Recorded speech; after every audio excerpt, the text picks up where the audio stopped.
Eh bien, bonjour à tous. Nous sommes vraiment très, très contents, de lancer ce webinar avec vous, le webinar du Collège du Dirigeant. Nous avons décidé au Collège du Dirigeant, dans lequel Bruno Berton, ici présent, et moi-même sommes très actifs, de lancer une série de webinars sur un certain nombre de thèmes qui nous semblent vraiment très importants pour les dirigeants aujourd'hui.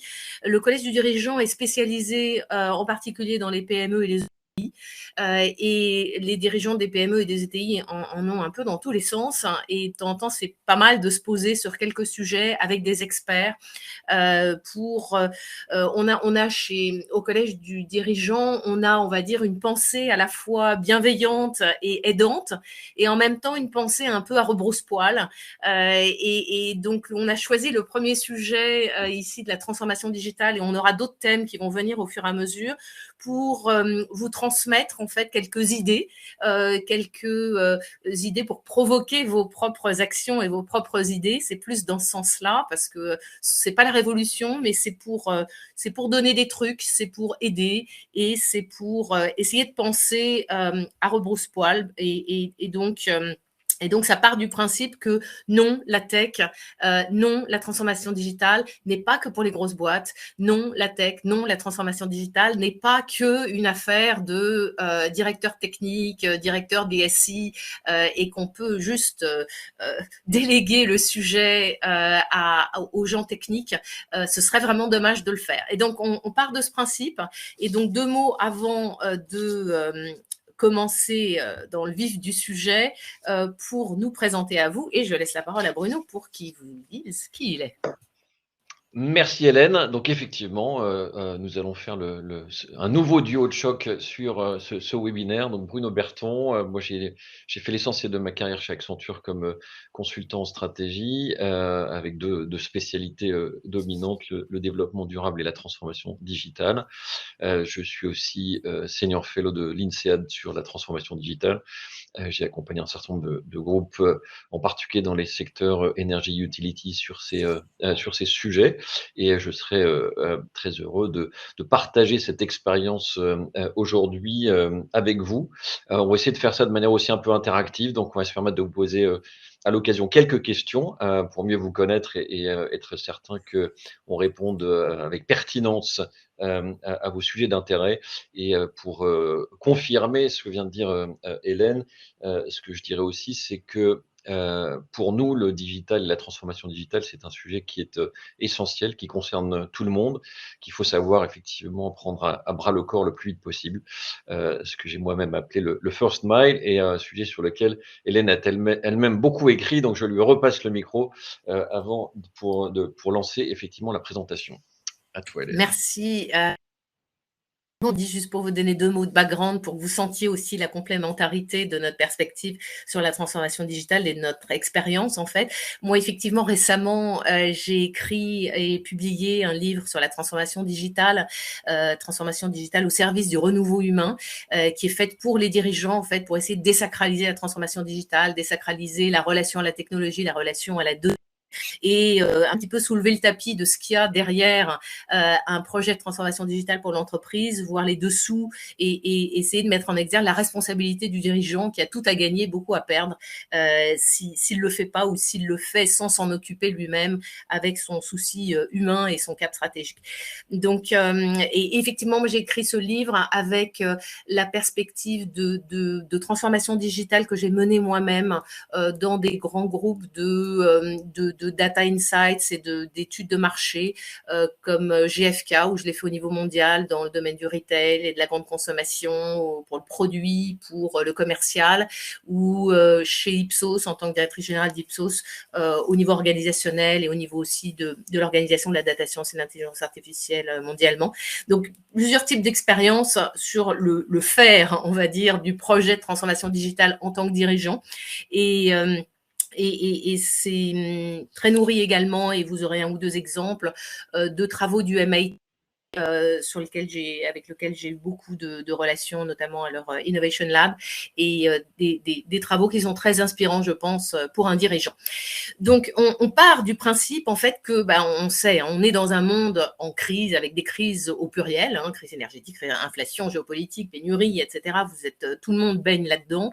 Mais le principe, c'est pas juste de dire ça, on n'est pas là pour se redire ça, on est là pour se dire que dans ce contexte, on est dans un contexte où, pour le dirigeant, en fait, c'est forcément vécu comme une série d'urgences et une série de complexités et d'incertitudes. Alors que le dirigeant, par nature, doit donner un cap, c'est le capitaine du bateau, et là, il y a beaucoup de bateaux qui sont un petit peu en errance. Ça ne veut pas dire que les dirigeants ne savent pas faire, mais il y a une période un peu soit de flottement, soit d'urgence, soit de pas évident de ménager la chèvre et le chou entre une vision à moyen terme et un cap d'avantage concurrentiel de demain et une agilité de tout de suite. Ce qu'on a vu en tout cas très récemment, surtout avec le Covid, c'est que le digital a permis une accélération, une agilité incroyable, ne serait-ce que la mise en place d'un e-commerce. C'est un début de digital d'une certaine manière. Et bien ça a permis de réagir vite et d'avoir une première forme de résilience, on va dire, dans ce contexte. En revanche, on pense avec Bruno, et en particulier aujourd'hui avec la démultiplication des crises, que le digital a une puissance de feu encore beaucoup plus importante qu'une gestion très court-termiste d'un événement aussi dingue que le Covid. Et plus que jamais, c'est une manière de réfléchir à demain, c'est un levier d'action sur demain et sur l'avantage concurrentiel de demain. Et c'est ça qui nous semble important à pousser avec vous aujourd'hui. Donc, on fait une petite pause 3 secondes et on se dit, compte tenu de ce point de vue de départ qu'on vous partage avec Bruno, on va vous poser une petite question que vous pourrez voir en haut à droite sur le deuxième bouton violet. C'est un petit numéro 1 qui s'affiche. Si vous rentrez dedans, il y a une petite question qui vous est posée et si vous voulez bien y répondre. Et je vais laisser la parole à Bruno pour commenter les résultats. Donc, avez-vous un programme de transformation digitale au sein de votre entreprise?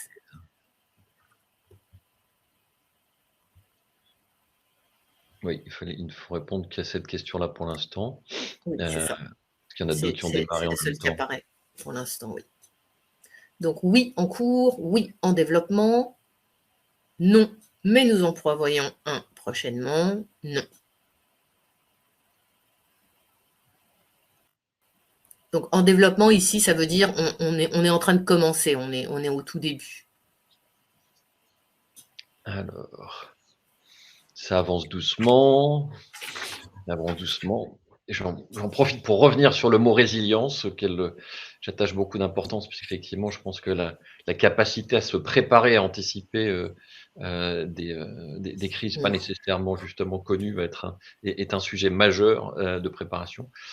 Comme on le disait effectivement dans l'univers de l'IT, au moment du Covid, tout le monde aurait souhaité être plus digital, toutes les entreprises auraient souhaité être plus digitales qu'elles ne l'étaient au début de cette crise. Et c'est bien ça le thème de résilience. Alors pour l'instant, nous sommes… Je pense qu'on peut arrêter le sondage, effectivement. Parce qu'on a un nombre de réponses qui est encore très limité. Alors je ne sais pas si c'est parce que tout le monde n'a pas encore perçu le modèle, donc je vais peut-être le laisser ouvert un certain temps, puisque pour l'instant, il n'y a que 3 réponses. Ok. Donc la statistique, comme tu le sais, Hélène, est probablement… Oui, pas représentative. Je ne sais pas la représentation, on cherchait un guide. Comme on a à peu près mais n'hésitez pas, parce qu'on est presque d'une centaine d'inscrits, donc je suppose qu'il doit y avoir plus de monde quand même. Voilà, tout à fait. Tout à fait. Donc je le laisse encore un peu ouvert, je reviendrai dessus d'ici 2 minutes. Et on va donc un petit peu avancer sur ce sujet. Donc je parle effectivement de ce thème de résilience. J'ai moi-même écrit un blog qui s'appelle B-Cube sur ce sujet de la résilience, parce que je crois effectivement que c'est essentiel, cette capacité d'anticipation, avec effectivement un thème très important pour tous les dirigeants, c'est que finalement tout ça c'est lié à votre stratégie d'entreprise et à votre capacité à développer ou réinventer l'avantage concurrentiel de votre entreprise demain. Et c'est en ce sens-là que le digital est véritablement stratégique, qu'il doit être votre affaire. On va y revenir à quelques exemples. Pour nous, qu'est-ce que ça veut dire être votre affaire? Ça veut dire qu'il faut quelque part que vous soyez le promoteur, en tant que dirigeant d'entreprise, de la transformation digitale. Là où elle a été, successful, c'est presque toujours, que ce soit dans des grands groupes ou des entreprises de plus petite taille, parce que, la direction générale, le CEO, le président ont eux-mêmes pris en main, cette intention et annoncé justement au marché. Alors c'est très connu chez, des grandes entreprises comme un L'Oréal, un Engie, etc. Mais je crois que ça s'applique effectivement partout, parce qu'il faut créer cette conviction que le digital fait partie de la réponse stratégique de l'entreprise et n'est pas réservé au CIO ou à une équipe technique ou à quelques experts. C'est en ce sens-là qu'effectivement, il nous apparaît comme étant un sujet très important pour vous, et c'est pour ça que on l'a choisi comme premier thème d'un webinaire du Collège des dirigeants. Je te repasse la parole, Hélène, et je vérifie du coup côté sondage, est-ce qu'on a un petit peu plus de réponses que je puisse partager avec toi. Je suis pas sûr que ce soit le cas. Alors, Tu peux donner la tendance déjà, peut-être, c'est pas grave, voilà. à tout le monde. Donc, sur la tendance, c'est soit en cours, soit c'est un tiers en cours et deux tiers qui le prévoient prochainement. Voilà où nous en sommes. C'est pas Donc, incohérent non plus, en donc voilà, fait. donc c'est d'autant plus pertinent que du coup, ce qu'on va partager, en particulier pour ceux qui le prévoient, devrait être pertinent. À toi. Absolument. Absolument. Alors du coup, on s'est dit par rapport à ça qu'il y avait 4 grands messages qu'on avait envie de vous faire passer. Le premier, on va aller vite, mais on s'est dit, il faut quand même revenir aux fondamentaux du pourquoi tout ça quand même. Alors on en a un tout petit peu parlé en disant avantage concurrentiel, mais pour spécifier un petit peu ce qu'on entend par là, on va vous développer ça 2 minutes. Et puis le plus important peut-être concrètement pour vous, ça va être le quoi. Le comment et les indispensables ou les plus. Bien sûr, on a choisi les éléments qui nous semblaient les plus importants à communiquer pour vous, dirigeants de PME et d'ETI. Il y en a bien d'autres, mais ceux-là nous semblent vraiment les plus fondamentaux. Donc, si on commence par le pourquoi en fait, parce que c'est vital. Vital dans le sens où si on ne le fait pas, on a de bonnes chances, même si on est sur des industries a priori qui ne sont pas directement associées au digital, de se faire un peu avoir. Et à un moment donné, ça va être trop tard et on va être trop cher, on va avoir des prix qu'on ne va pas pouvoir descendre, on va écraser nos marges, etc. Moi, je pense que c'est vraiment une question de regard, de votre regard sur votre concurrence, de votre regard sur vos clients, de votre regard sur les nouvelles générations chez vos clients et au sein de votre entreprise. Qu'est-ce que je veux dire par là? C'est que si on ne mène pas de transformation digitale, en fait, si on n'est pas dans cette dynamique, finalement, on ne voit pas que notre concurrence, elle, potentiellement, s'équipe en digital. Ou elle s'équipe en digital, peut-être qu'elle ne l'a pas encore dit, et tout d'un coup, elle va le dire, vous n'êtes pas encore prêt. Et quand elle va le dire, elle risque d'être moins chère que vous ou d'avoir des coûts de production inférieurs et d'aller plus vite dans un certain nombre de process ou d'être beaucoup plus innovante que vous. Si on ferme les yeux, on ne voit pas que cette concurrence, une fois qu'elle aura travaillé ses premiers axes de digitalisation, va pouvoir, et je pense que c'est le nerf de la guerre, on y reviendra plus tard, exploiter ces données. Et exploiter ces données d'aujourd'hui, c'est pas seulement mieux cibler ses clients, mais c'est aussi travailler des nouveaux produits et de nouvelles sources de revenus pour demain. Par ailleurs, vos clients, ne pas le faire, c'est fermer les yeux sur le fait que chez vos clients, il n'y a pas que les cibles à qui vous parlez habituellement dans l'organisation, il y a d'autres cibles émergentes, il y a d'autres audiences qui travaillent avec des fournisseurs, avec des outils qui sont beaucoup plus digitaux peut-être que les vôtres.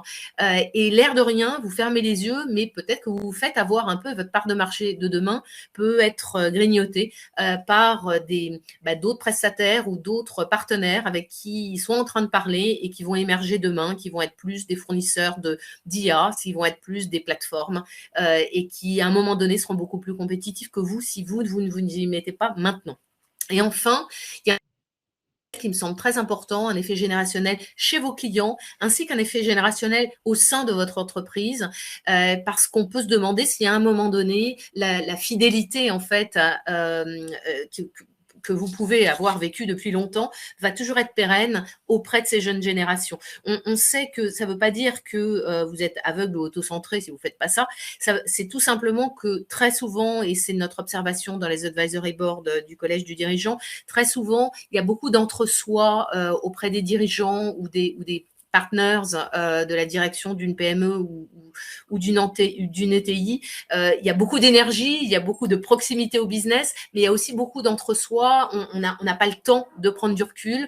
Et quand je dis c'est une question de regard, c'est que souvent c'est pas une question, c'est une question de temps. Il y a beaucoup d'entre-soi et ça peut nous rendre aveugles. Donc oui, c'est vital. Et pourquoi c'est vital? Quelques chiffres maintenant. Donc ça c'est le topo général, mais quelques chiffres maintenant qui sont extraits. Vous aurez la source plus loin, qui sont extraits d'une étude qui est faite par le MIT. Qui est très bien faite, en fait, qui date de 2021 maintenant, mais je ne pense pas que ce soit si différent si on la refaisait maintenant, qui dit que d'un côté, vous avez yes, no, la digitalisation en termes de processus, en termes d'opération, et en vertical, la digitalisation plus sur l'expérience client qui peut vous amener à transformer même votre portefeuille produit, voire votre business model. Plus vous êtes en haut à droite, plus vous avez activé les deux, plus vous êtes en bas à gauche, moins vous avez activé les deux. Eh bien, il y a 51%, et ça c'est une étude mondiale, faite par les États-Unis, mais c'est une étude mondiale, 51% des entreprises qui n'ont pas vraiment digitalisé ni au niveau des opérations, ni au niveau de l'expérience client. Versus 22% qui ont digitalisé aux deux niveaux. Qui est un peu le nec plus ultra de la digitalisation ou on va dire, pas juste de l'activation du digital, mais de la transformation par le digital, qui est une nuance qui est en fait très importante. Et ce qui est intéressant quand vous regardez le rouge, le 51%, c'est que ces entreprises sont mesurées dans leur propre secteur comme ayant, au fur et à mesure, et ça a été fait sur 3 ans au niveau annuel, un retrait en marge par rapport à la moyenne de leur secteur de 7,9 points. Alors que les 22% d'entreprises qui sont un peu les future ready, entre guillemets, qui ont plus réussi à activer les deux axes de la transformation, à la fois opération et clients, eh bien, elles réussissent par rapport à la moyenne de leur secteur à développer un incrémental de marge de plus de 19 points. Donc, vous voyez l'écart entre les deux qui nous amène à dire que c'est une question, la transformation digitale, c'est une question de business, une question de création de valeur, pas une question de technologie. La technologie est au service du business et de la création de valeur. Et ne pas le faire, c'est en fait fermer les yeux sur le fait qu'on risque de perdre de la valeur. Donc, vous avez du risque à gérer si vous ne le faites pas. Et pas évident à gérer parce qu'il y a une question de temps pour la mise en place. D'où le quoi maintenant. Passons au concret. Quoi, absolument. Donc effectivement, c'est essentiel. C'est essentiel pour votre compétitivité et comme l'a montré Hélène, les meilleurs, quel que soit le secteur et quelle que soit la taille, sont ceux qui justement ont su embrasser cette transformation et en tirer les bénéfices.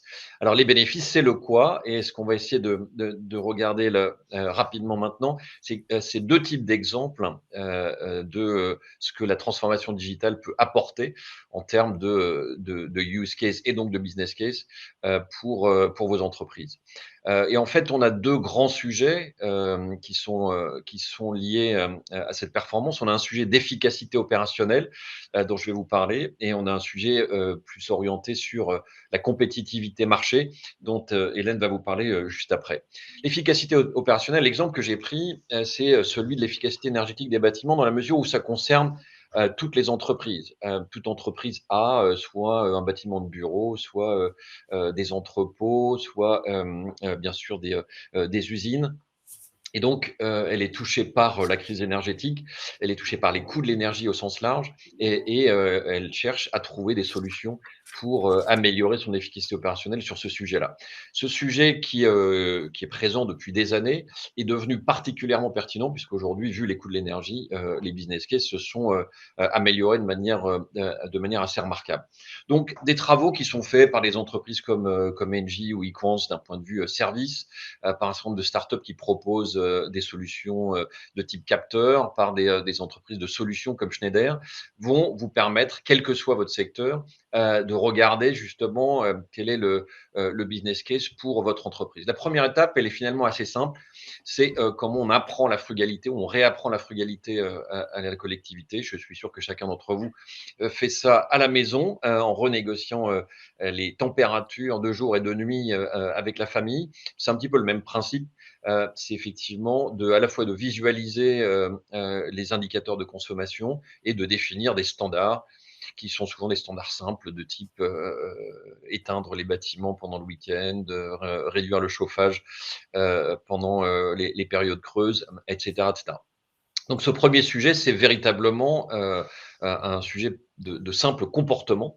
La deuxième étape, c'est de mettre des capteurs partout. Je vous ai cité quelques exemples d'entreprises qui le font pour vous, qui vous proposent ce type de solution, qui vont vous amener à avoir un suivi beaucoup plus détaillé des consommations, identifier des zones de fuite et intégrer un certain nombre de standards qui vont pouvoir être pilotés par le personnel qui s'occupe de ces bâtiments, de ces usines, de tous ces actifs immobiliers. Troisième étape, c'est de mettre en place un système de pilotage centralisé de type GTB qui va vous permettre là d'augmenter l'efficacité de manière très importante, puisque là, vous allez de manière beaucoup plus fine pouvoir piloter chacun de ces indicateurs sur l'ensemble de vos bâtiments. Donc, c'est un sujet qui est finalement très simple, qui concerne tout le monde. C'est un business case assez évident. Il y a quelques années, la difficulté, c'est que le retour sur investissement était de 7 à 8 ans, ce qui peut paraître très long, même si, et en tout cas, qui crée une évacuation des investissements parce qu'on préférait privilégier des investissements productifs que des investissements non productifs avec ce type de ROI. Aujourd'hui, on est plutôt sur des ROI de 3-4 ans. Donc, il y a une vraie nécessité à faire et une vraie logique à faire. Donc, voilà pour un exemple. Il y en a beaucoup, bien sûr, dans ce domaine d'efficacité opérationnelle. Et on va passer un exemple avec Hélène, plus orienté du positionnement marché, de la différenciation marché. Voilà, chacun un peu sur nos zones de spécialité. Et effectivement, un exemple, alors j'ai sélectionné Picard parce que je le trouve rigolo et ça parle un petit peu à tout le monde en tant que citoyen et consommateur en France. Mais il y a plein de sociétés qui commencent par là.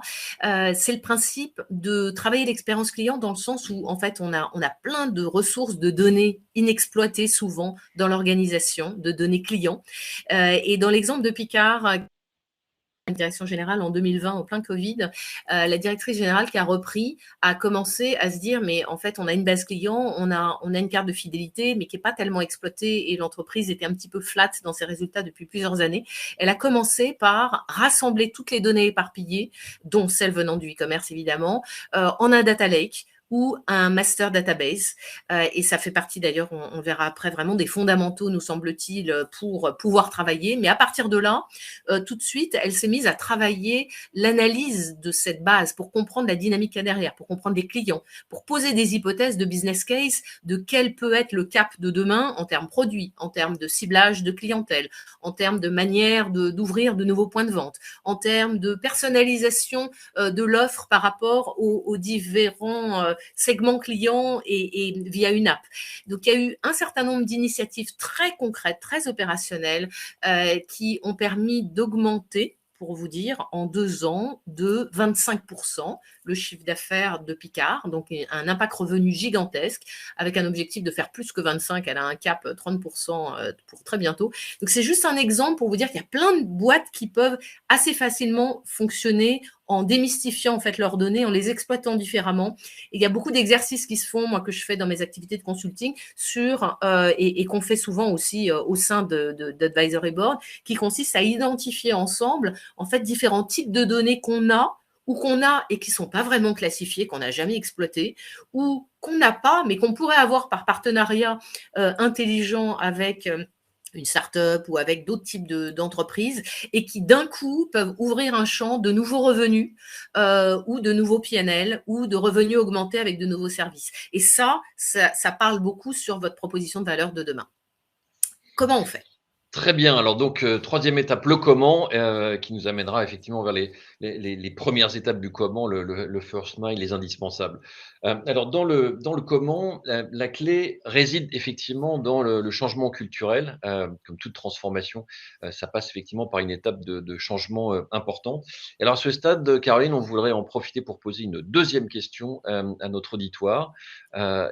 Si tu peux nous lancer ce deuxième sondage. Alors, hop, il faut que je trouve. Voilà, ça y est, c'est parti normalement. Et donc la question c'est, est-ce que, si pour ceux en particulier qui ont prévu, programme de transformation digitale, qui en est le lead, ou qui prévoyez-vous de nommer, en lead? Et pourquoi on pose ça? Justement parce que d'un point de vue culturel, c'est ça qui va être le plus important. Ça revient à ce que disait, Hélène en introduction, sur le fait que pour que ce soit une vraie transformation, il faut qu'elle soit, perçue, pilotée par le business et pas simplement, réservée à quelques experts ou, aux CIO, aux DSI, aux équipes IT. Donc c'est ça effectivement la première étape, du comment. Alors comment, le concrètement, comme on avance sur ces sujets-là, on a identifié, 4 thèmes qu'on retrouve, un petit peu partout. Une vision, claire, engageante, ça c'est véritablement, de la part du dirigeant. Hem, si mes exemples sont de grandes entreprises, je crois qu'ils s'appliquent un petit peu partout. Lorsque, Jean-Paul Agon a annoncé que L'Oréal deviendrait une entreprise digitale, même si personne ne comprenait nécessairement ce que ça voulait dire, c'était effectivement très engageant pour l'ensemble de son personnel. Et ça a été effectivement la même chose lorsque, par exemple, Pouyanné chez Total Energy, a annoncé, le lancement d'une Digital Factory. Tout le monde a bien compris que ça voulait dire qu'effectivement, c'était, un levier, essentiel dans la stratégie de ce groupe. Hein, donc c'est la première étape effectivement qui était essentielle. La deuxième, c'est que le digital, c'est une collaboration entre, les métiers et la technique. C'est extrêmement important, de le percevoir comme tel. Il faut que ce soit porté par le métier, il faut qu'effectivement les use cases viennent des métiers. Et quand je parle des métiers, c'est pas simplement le business, c'est aussi, les fonctions, la finance, les ressources humaines. Mais il faut véritablement que, le digital, la technologie soit mise au service de ces métiers et c'est ça qui va faire la différence. Troisième sujet, c'est l'agilité, hein, pour être résilient, il faut être agile. Dans le domaine effectivement IT, on parle de méthode agile. Ça veut dire quoi? Ça veut dire qu'on travaille, sur des sprints, sur une manière très progressive. On développe, donc ce qu'on appelle des MVP, Most Valuable Product. Donc l'idée est véritablement d'être dans une logique d'expérimentation, permanente, accélérée, qui permet de tester différentes pistes et, d'industrialiser les pistes qui sont, les plus pertinentes. Et donc, c'est adapter, on va dire, une méthodologie qui a été, développée au départ dans un univers, numérique pour l'appliquer au mode de fonctionnement et au mode d'innovation de l'entreprise. Et dernier thème, c'est, communiquer, communiquer, communiquer. C'est valable pour tous les grands plans de transformation, encore plus effectivement dans ce domaine du digital et de l'IT où les choses évoluent très vite et donc il faut savoir effectivement communiquer en permanence. Voilà. Et donc le retour des questions, eh bien, c'est bien le CEO qui est perçu comme étant, le lead, d'un programme de transformation digitale. Donc félicitations à vous. On vous Bonne confirme que nouvelle. c'est effectivement, la bonne manière de faire. Et maintenant, je te laisse, Hélène, aborder les indispensables. Eh bien, les indispensables, par où commencer et qu'est-ce qui peut vous distinguer? Nous pensons qu'il y a 2 grands sujets, d'abord les indispensables et ensuite les plus et je te laisse la parole sur les indispensables. Ah, c'est vrai que c'est moi qui devais continuer. Oui. Merci. Alors, d'abord, c'est effectivement qui s'empare du projet. Merci pour votre réponse. Effectivement, la bonne réponse, c'est, la direction générale, c'est-à-dire que le CEO qui acte, qui fait office, de Chief Digital Officer. Bien sûr, il va en avoir un à côté de lui, mais je crois que c'est important que ce soit incarné, et qu'il y ait une utilisation, bien sûr, de ressources, expertes, mais que véritablement la transformation soit portée au plus haut niveau. Deuxième sujet, comment investir? C'est toujours la grande question. Aujourd'hui, c'est relativement simple, de travailler sur ce qu'on appelle des capabilities as a service, donc d'externaliser une partie des ressources dont on a besoin pour travailler. On peut très facilement commencer à expérimenter sur les données, Pour revenir à l'exemple d'Hélène chez Picard, c'est une personne au départ et on peut trouver des ressources expertes à l'extérieur pour commencer à travailler sur ces sujets de données. Il faut effectivement que cette démarche rentre dans les démarches de l'entreprise, d'où les deux thèmes implicites qu'on a déjà évoqués avec vous. C'était un thème autour de l'innovation, autour de cette différenciation concurrentielle auprès des clients, sur les produits, sur des nouveaux marchés. Et puis un thème qui est, par les temps qui courent, toujours aussi pertinent, qui est celui de l'efficacité opérationnelle. Je vous ai donné un exemple sur l'énergie, il y en a plein d'autres. Grâce au digital, on peut trouver des synergies, des économies un peu partout. Et donc, c'est toujours intéressant d'avoir des use cases extrêmement efficaces, visibles et rapides. Et dernier thème, c'est sur cette exécution, c'est ce qu'on appelle la viralisation. Il faut effectivement que le digital soit un virus dans l'entreprise, au bon sens du terme, c'est-à-dire avec une capacité de diffusion qui soit très forte. Il faut surtout pas qu'il soit enfermé auprès d'un petit groupe de sachants, mais il faut véritablement que toutes les parties de l'entreprise l'adoptent et aient conscience que le digital va apporter des solutions aux équipes RH dans leur relation avec leurs employés, à la finance sur un certain nombre d'identifications justement de points durs, dans la relation avec les clients, bien sûr dans l'innovation, la R&D, etc., etc. Et plus cette Et virus, tu fais bien de dire virus dans le bon sens du terme, parce que c'est un terme un peu banni maintenant quand même depuis 2 ans. Mais on est vraiment dans l'idée de créer une énergie en fait vitale au sein de l'entreprise et qui soit autocommunicante entre les différentes fonctions en fait et d'une manière très humaine dans la boîte en fait. Les plus en fait. Quand on parle de ces indispensables, eh bien, c'est vraiment de pas tout de suite se dire, allez hop, on y va sur un grand projet d'entreprise, mais d'y aller avec différents business cases qu'on identifie, sur lesquels on identifie que c'est plus faisable rapidement et où il y a un impact de création de valeur qui est probablement plus fort que d'autres. Et on en teste quelques-uns en parallèle à petite échelle. Donc, c'est cas business de mise en place de process digitaux ou de produits digitaux ou de produits data. Et on regarde l'impact, on voit comment nos employés se l'approprient, comment nos clients réagissent. Et ensuite, on décide de généraliser l'entreprise. Mais vraiment, notre plus, c'est le principe du test and learn qu'il faut quand même autoriser l'entreprise en management. On s'est rendu compte, on a beaucoup échangé dans des advisory boards qu'il faut autoriser au niveau managérial ce process test and learn qui n'est pas toujours acquis, on va dire. Et puis enfin, eh bien, quand on est capitaine d'un bateau, on a son comité de direction, on a parfois un conseil d'administration avec des investisseurs, mais ce qui peut être bien quand on est capitaine d'un bateau avec beaucoup de remous, beaucoup de vagues dans tous les sens, et ce type de projet en main comme d'autres, c'est d'avoir sur la terre ferme un guide ou une petite équipe guide qui a de l'information, qui a de l'expérience, qui peut challenger nos propres idées. Et cette petite équipe sur la terre ferme, nous, au collège du dirigeant, le principe, c'est qu'on la monte pour vous et qu'on met 3 experts très complémentaires avec des points de vue et des regards croisés qui apportent beaucoup de richesse pour vous laisser piloter ce bateau en temps difficile, mais avec une aide par derrière, une petite voix qui aide. Et donc, c'est cet esprit, en fait, qu'on met en place en vous montant des collèges consultatifs, parce que ça revient à un collège consultatif, un advisory board, ou un conseil consultatif. Et juste pour information, ce que nous dit le Advisory Board Center, qui est mondial, en fait, au niveau de l'organisation des advisory boards, et nous sommes très proches d'eux, en tout cas pour l'implémentation en France de ce qu'est un advisory board. On dit en général que 90% des advisory boards sont jugés par les dirigeants comme efficaces. Et quand ils disent efficaces, en général, ils perçoivent qu'il y a un impact important au niveau des résultats financiers, à plus 15%, et un impact important au niveau de l'augmentation de la confiance, en moyenne, confiance dans le business, confiance dans les choix à prendre au niveau du business du futur, et ça de l'ordre de 30%. Donc ça aide à une confiance. Ça ne fait pas le job à votre place, mais voilà, c'est la petite équipe sur la terre ferme quand vous êtes en train de naviguer. Donc, on termine par cette belle... Alors, on fait juste le petit sondage pour finir sur justement où est-ce que vous en êtes de votre côté. Donc, j'ai ouvert les votes. Vous pouvez vous exprimer sur ce sujet-là. Voilà. Ouais, Est-ce que vous avez mis en place une forme d'accompagnement de type advisory board, comité d'experts?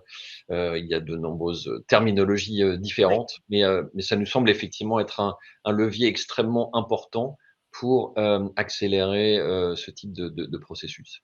Voilà. Et pendant que vous votez, on termine effectivement sur 2 citations. D'ailleurs, celle qui est sur la slide, l'intelligence et la capacité de s'adapter au changement, de Stephen Hawking, parce qu'effectivement, dans le contexte actuel, on voit que cette capacité est essentielle.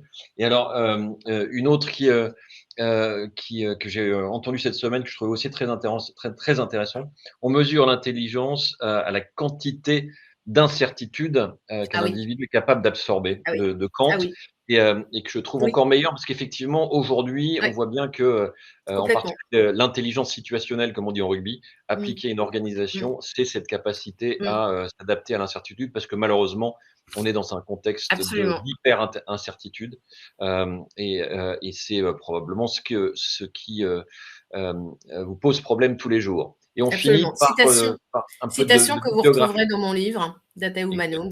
C'est pas fait pour vous le preniez, mais ça donne quelques éléments. Et vous avez toutes les sources ici. Voilà, alors j'ai pas de j'ai le sondage a l'air d'avoir du mal à se conclure, mais du coup, on va quand même s'ouvrir sur les questions. Voilà, pour l'instant, il y a personne n'a d'advisory board. Il y en a un tiers qui en ont l'intention et 2 tiers qui n'en ont pas, l'intention. Voilà, donc ça reste effectivement un de nos conseils qui est de savoir faire venir quelques experts. D'ailleurs, j'ai participé récemment à comment dirais-je, un webinaire de la BPI qui essaie de proposer ce type de modèle pour des startups. Je pense qu'effectivement, c'est pertinent pour tous les dirigeants de savoir se faire accompagner sur des sujets comme ceux-là. Bien sûr, on peut Et faire appel ouais. à du conseil, mais là, c'est plutôt dans une logique de trouver quelques personnes avec lesquelles dialoguer de manière ponctuelle et qui vont apporter une vraie expertise. Le collège du dirigeant a une grosse base de 350 experts de haut niveau avec des expérience sur des thématiques ou en général en matière de stratégie. Et le principe, c'est surtout la neutralité. Donc, on vous sélectionne 3 experts qui sont pertinents par rapport au moment pivot de l'entreprise que vous vivez en ce moment. Et on a un principe de neutralité, c'est-à-dire qu'on n'est pas la BPI, on est plus petit, on est plus proche, mais en tout cas, on est certainement dans la neutralité. C'est pas du tout lié à des investissements ou autres. Donc, c'est vraiment pour aider, aiguiller et de manière très collégiale. Voilà, alors je regarde sur le chat, apparemment il y a eu quelques problèmes sur les sondages, donc on n'est pas complètement sûr des réponses, mais on essaiera C'est directionnel, on va ouais, dire. voilà, c'est directionnel exactement. Et donc on voit bien effectivement que vous avez perçu la nécessité du rôle du dirigeant dans la transformation digitale. Mm. On voit qu'il y a un certain nombre de vous qui y pensent ou qui ont commencé effectivement à travailler sur ces sujets-là, et finalement assez peu qui ont véritablement un accompagnement expert. Nous avons des propositions de citations Ah complémentaires, ah, hein, donc qu'on va noter. Il ah faudra oui. pour ton prochain livre une Ouais, ouais, citation. très bien. Ça incite à en écrire un autre. Mais celle de Kant, je l'ai dans le bouquin, je l'aime beaucoup. Ça prouve que j'ai lu ton livre. Ouais, tu te rattrapes à la blanche. Alors, est-ce Euh, que vous avez des questions? Est-ce que N'hésitez vous avez pas, des le questions? chat Voilà. est ouvert, donc profitez-en, il nous reste quelques minutes répondre à vos questions et ou réactions à ce qu'on a présenté. Je ne crois pas qu'il est prévu d'avoir un partage du document en tant que tel, mais bon, ça ce sera on verra ça avec Oui, Gérard. bon, je pense qu'on va mettre probablement quelques éléments sur le site du Collège du dirigeant. Voilà, exactement. C'est là que ça pourra se retrouver.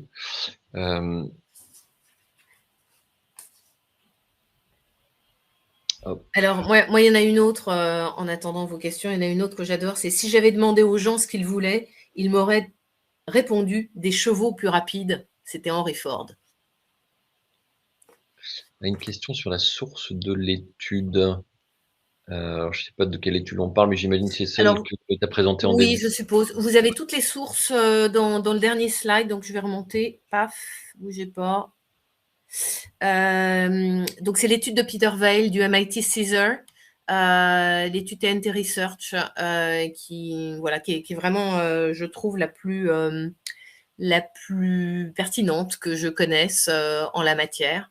Il y en a d'autres qui sont très bien, mais celle-ci qui parle d'augmentation incrémentale mesurée sur quelques années en termes de marge, je trouve que c'est un super rapport. Donc, effectivement, vous pouvez en savoir plus avec ça. Il a fait ça sur 3 ans de mémoire. J'espère qu'il va le refaire parce que, Alors, effectivement, je pense que les lignes peuvent bouger en 2023. on a la question à 1 million sur combien de sociétés ont entamé un processus de transformation digitale. Donc, sur les grandes entreprises du CAC 40, c'est 100%. Ouais. Notre impression, je pense que tu ne me corrigeras pas, Hélène, c'est que sur les PME, c'est beaucoup plus faible. Et justement, l'une des raisons pour lesquelles on fait ce webinaire, c'est qu'on a l'impression que les entreprises de plus petite taille, soit ne savent pas réellement comment s'y prendre, soit sont plus inquiètes ou angoissées à l'idée d'aborder ce sujet, et que donc là, la proportion est probablement beaucoup plus faible.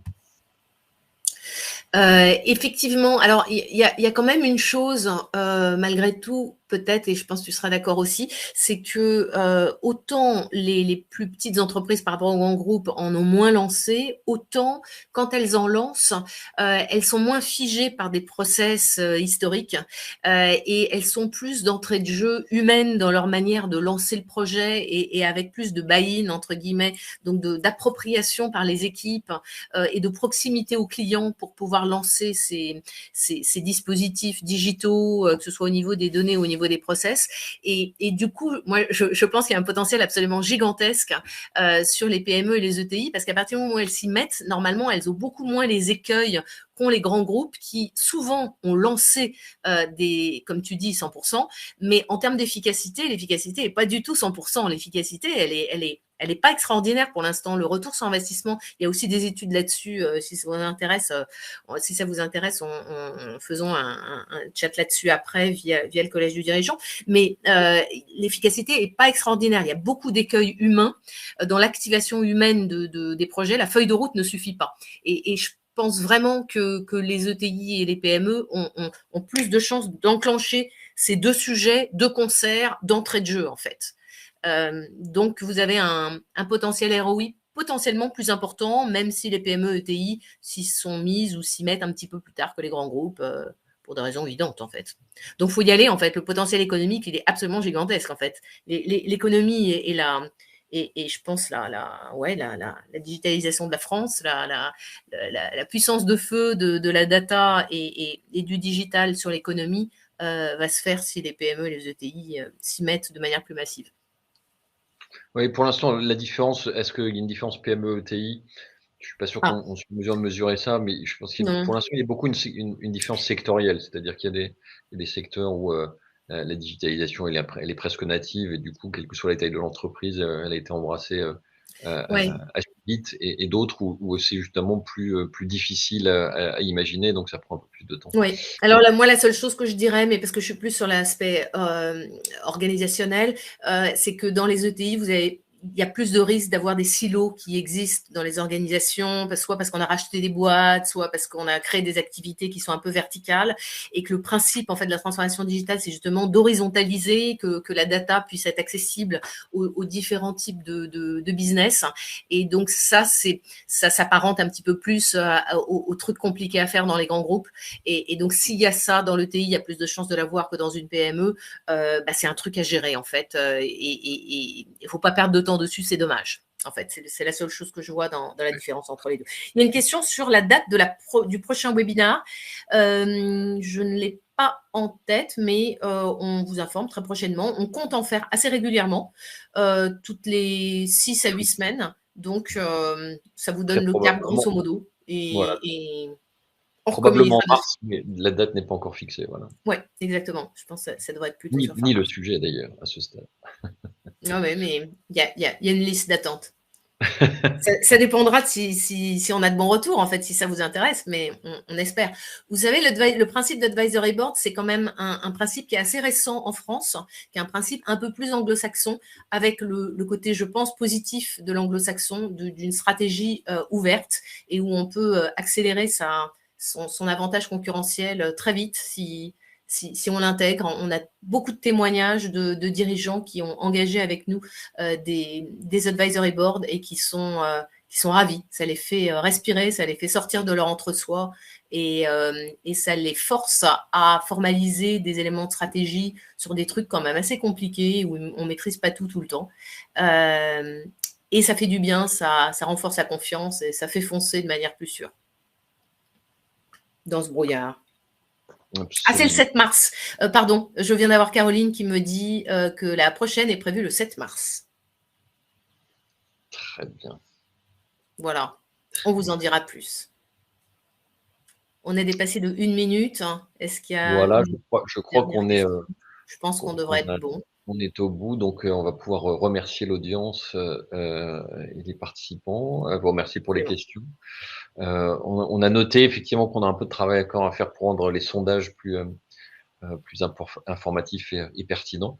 Et Hélène, je te laisse terminer sur la promesse du collège. Effectivement, tu as déjà donné la date du prochain rendez-vous, ce qui est une bonne chose. Date du prochain rendez-vous, on revient vers vous. Et puis, voilà, en espérant qu'au fur et à mesure de ces petits webinars, il y ait un peu d'échange qui se constitue, une meilleure connaissance de ce qu'on peut vous offrir. On a choisi des thématiques, parce que parfois il y a des thématiques, mais c'est souvent très général en fait sur les moments stratégiques de pivot de l'entreprise. L'idée, c'est de vous aider à transformer avec excellence, avec fraîcheur et avec hauteur de vue.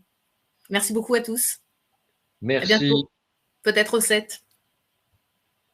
Au revoir, au revoir. Au revoir, merci. C'est à moi d'intervenir, ça y est. On coupe Bruno.